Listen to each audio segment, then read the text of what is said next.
truck here in Silver Spring neighborhood. Now this neighborhood, really nice neighborhood. It was mainly developed in the 1990s, most of the houses. Just over 5,000 people live here. And again, you know, as we get to this age of development, we're gonna see, you can see as I'm walking along here, mostly attached garages, which is nice. It's something people are always looking for in the detached homes. Lots of stucco finishes, kind of the peachy type stuff. You know, if you were to walk in these houses, you probably notice a lot of that kind of 90s, late 80s oak and kitchens, unless they've been updated. But really nice neighborhood. We got a beautiful day here in Saskatoon. So let's carry on our ruck through Silver Spring.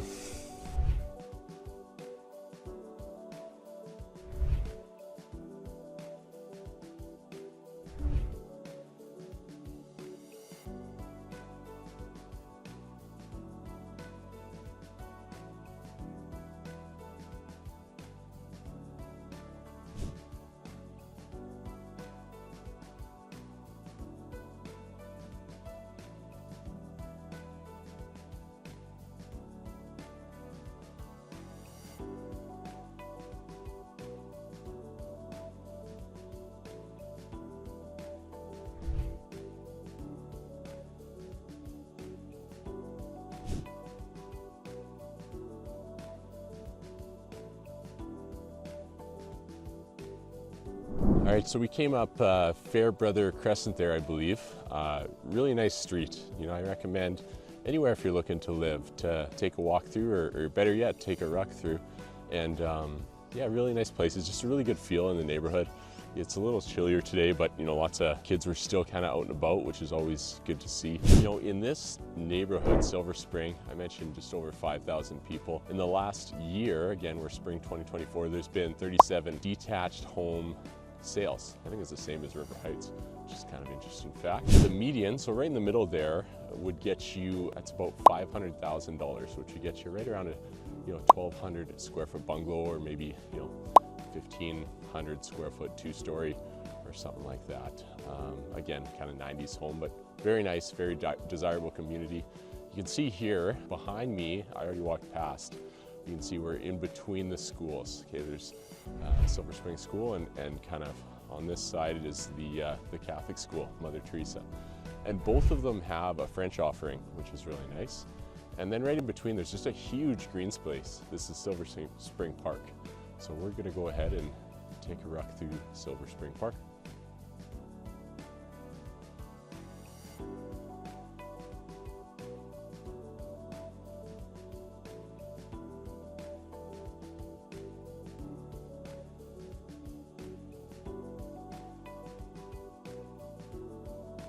Now, I didn't make it very far. I got distracted a little bit there by the soccer ball that was left out at recess yesterday. But now that we're up, at elevation here at the Silver Spring, what would be the tobogganing hill, I just wanted to point a few things out. Just a huge green space here, which is really nice. Behind me, we also see, you can see a guy running there, some walking trails, because right back there is the Saskatoon Forestry Farm, kind of our mini zoo, which has a lot of nice trails, really nice parks in there. Technically not part of Silver Spring, but some of these houses, like the ones that I would have went by in Fairbrother, would actually back there, which back the park, which make them really desirable places to live, and just a really nice area. Lots of natural area. There's actually kind of like a natural grassy area behind me, which we'll venture through as well, which is really nice. So let's carry on.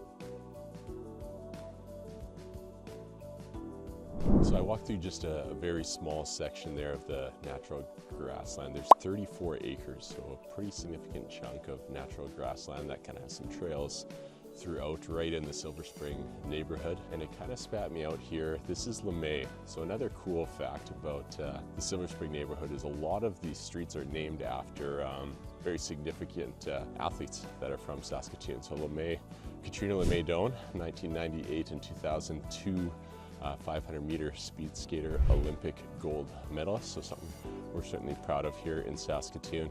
So LeMay, there's a whole, Pezer, Garvey, there's a whole bunch of others that are named after significant contributors. So pretty cool.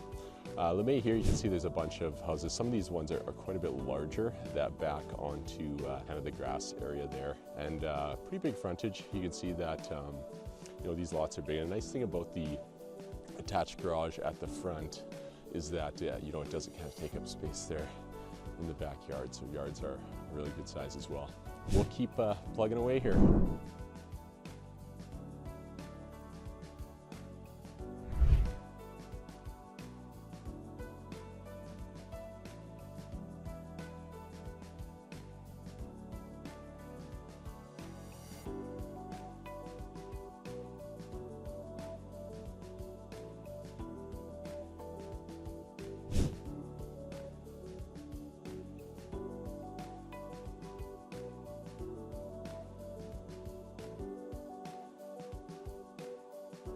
So we've made it up to the north end of Silver Spring. So just behind me, you can hear maybe some of that traffic or see it anyway. That's Fedoric. So Fedoric to the north, Central to the west, Atrid's to the south, and the Forestry Farm to the east. That kind of borders in Silver Spring. It's really nice because, you know, if you look at how you access, no one really comes through this neighborhood unless you're living here, but it's not really on the suburbs. So you kind of got that nice feel that's a little bit quieter, you know, but not tons of traffic and really accessible to a lot of different things.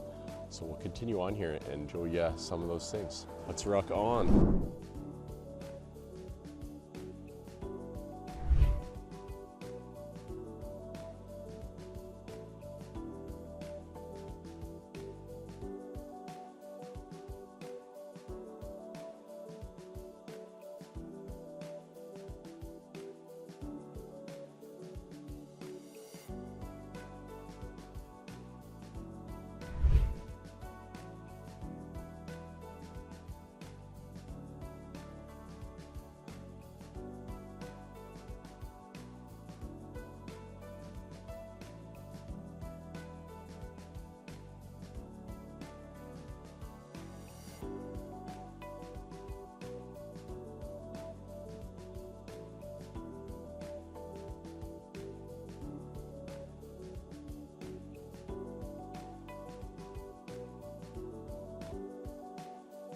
All right, so we're about 2.7 miles into the ruck now. Shoulders are feeling a little bit sore.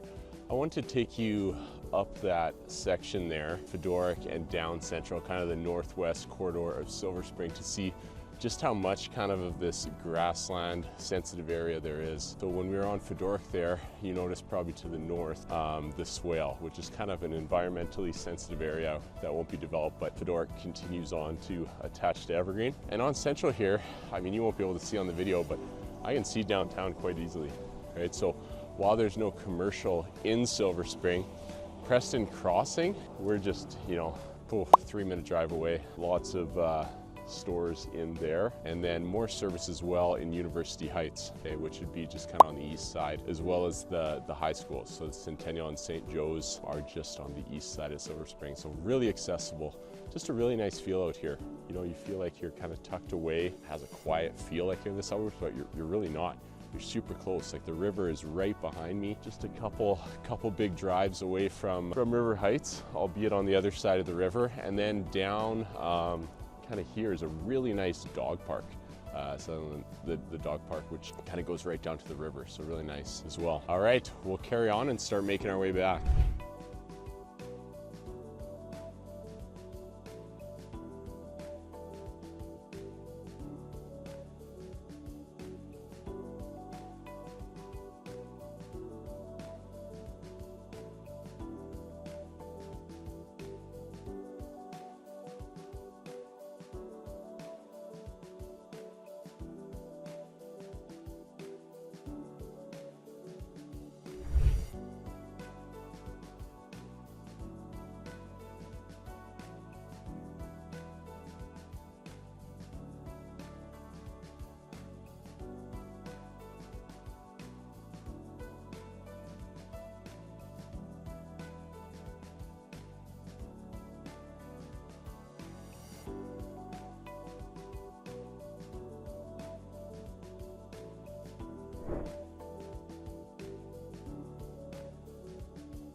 Right, so we're making our way back now. It's 3.64 miles in, really starting to feel a little bit. Now, I corrected one of my mistakes. So last time I had my running shoes, that was no good, they got wet. So I got my hiking boots, we resolved that issue, but I got bad socks today.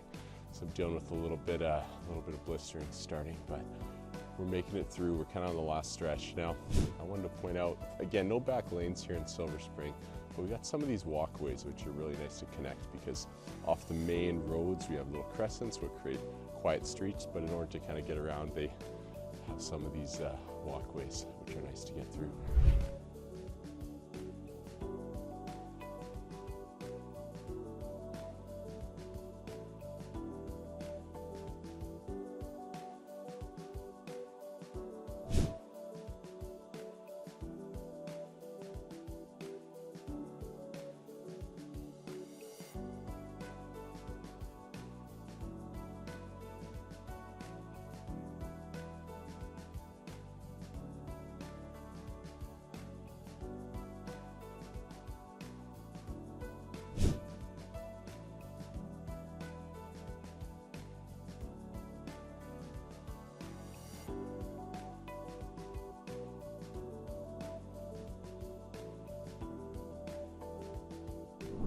We made it back. I don't know if you noticed on that last section there, they do have, every block or so, Canada Post mailboxes, which is really nice for getting mail, obviously.